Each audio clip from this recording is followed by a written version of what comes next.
Welcome to another episode of Practically Political. It's good to have you back. I'm Dave Spencer. And I'm Carrie Sheffield. Thanks for being here. Let's get right down to it. All right, Dave. So Congress is basically proving why their approval ratings are rock bottom. And to me, it's so obvious that it's sad. You know, we cheer about bipartisanship, but I think it should only be for good things. So there's a bill right now, and it's got some bipartisan support. And it's basically corporate welfare for microchip companies. And the ebb and flow of demand right now is actually cooling off. Right now, we don't need these subsidies. And meanwhile, you've got Nancy Pelosi's husband just invested a large sum of money in a massive microchip company right before this bill is happening, up to $5 million. And I think that stinks to high heaven. So why is this happening? And can we stop this corporate welfare?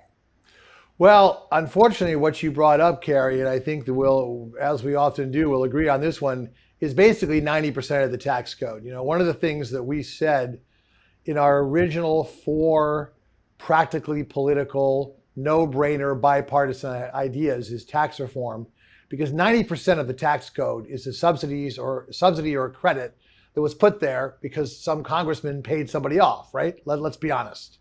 So, and by the way, what you're bringing up is a classic example of that. And I'll say the worst one of all are subsidies to oil companies. Okay, oil companies get $15 billion a year in subsidies. We only spend $14 billion on lunches for needy children. I mean, that gives you an idea. It's criminal. I totally agree.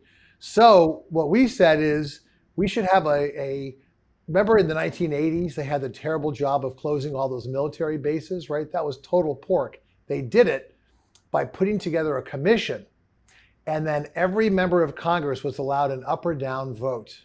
No riders, no amendments. Either you were for the list or you were against the list.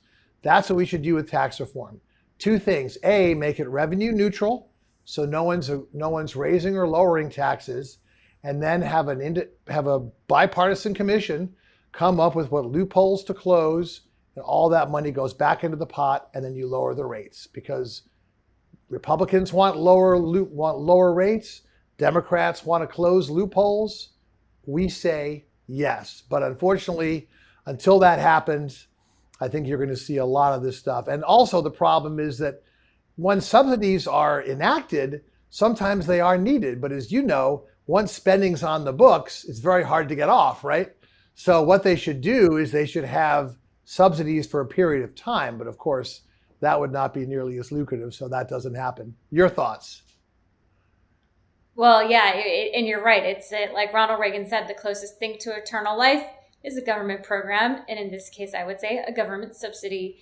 And yeah, I think what bothers me is that it's cherry picking. It's saying we're the favorite, well-heeled, well-connected industry over here, i.e. the one that Nancy Pelosi's husband is investing in. But it's not just him. It's lots of other favorite industries that have good lobbyists. And so it shouldn't be a barrier to have competition and let the smaller businesses compete. But these big guys get the better lobbyists. And I think I love starting out on things we can agree on, Dave.